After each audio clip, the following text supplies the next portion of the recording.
اگر ہم اپنی قوم کی تربیت سازی کا عزم کر لیں اور ان کی کردار سازی میں چند ایسی بنیادی خصوصیات شامل کر دیں جن پر نہ تو ڈالر خرچ ہوتا ہے اور نہ پاؤنڈ، لیکن ان سے ہمارا مستقبل تابناک اور روشن ہو سکتا ہے۔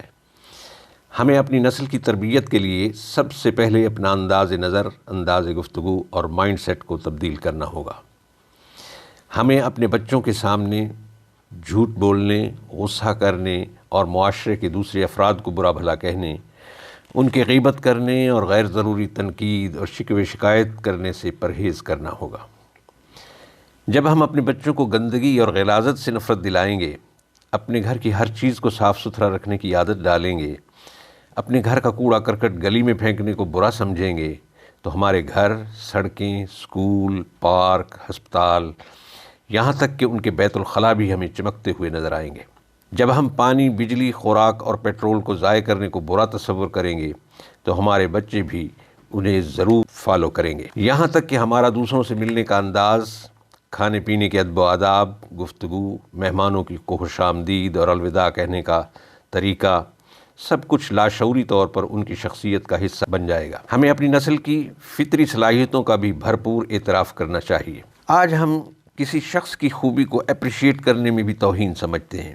آج کوئی صاحب ثروت شخص عوام الناس کے لیے اسکول، ہاسپٹل، سڑکیں یا مفت دسترخوان کا بندوبست کر دیتا ہے تو ہم اسے اپریشیٹ کرنے کی بجائے اسے شک کی نگاہ سے دیکھنا شروع کر دیتے ہیں۔ ہم سچ بولنے والے کو بیوقوف، اپنا حق چھوڑنے والے کو کمزور، دوسرے کا حق کھانے والے کو بہادر، اونچی آواز میں چیخ چیخ کر بولنے والے کو سچا، اور ہر امیر آدمی کو بے ایمان اور غریب آدمی کو نکما اور کامچور کہتے ہیں۔ یہاں تک کہ ہم کسی بیمار کی تیمارداری کرنے کے لیے جاتے ہیں تو اس سے ہمدردی کا اظہار کرتے ہیں۔ واپسی پر جب آتے ہیں تو ہم یہ کہتے ہیں کہ یہ اپنے کرتوتوں کی سزا بھگت رہا ہے۔ ہم اتنے شکی مزاج ہیں کہ کسی بچے کی پیدائش پر اس کے گھر مبارکباد دینے جاتے ہیں تو کہتے ہیں کہ اس کا رنگ کیوں کالا ہے، اس کی ماں اور باپ تو دونوں سفید ہیں۔ غرض کوئی بھی کام کوئی کرے اس پہ تنقید کرنا اپنا اولین فرض سمجھتے ہیں۔ آپ کو اگر ہمارا یہ چینل پسند آئے تو اسے سبسکرائب ضرور کر دیجیے گا تاکہ ہماری نئی آنے والی ویڈیو آپ تک فوراً پہنچ سکے۔ عزیزان گرامی، آپ صاحب علم و دانش ہیں۔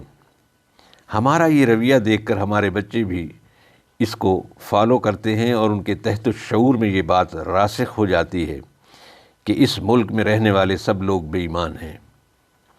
ہمیں ان کے سامنے ہر معاملے میں شکر گزاری کا رویہ اختیار کرنا چاہیے تاکہ وہ ناشکری سے بچیں، خوش مزاج بنیں اور مسکراتے ہوئے چہروں کے ساتھ اپنی زندگیاں پرسکون طریقے سے گزار سکیں۔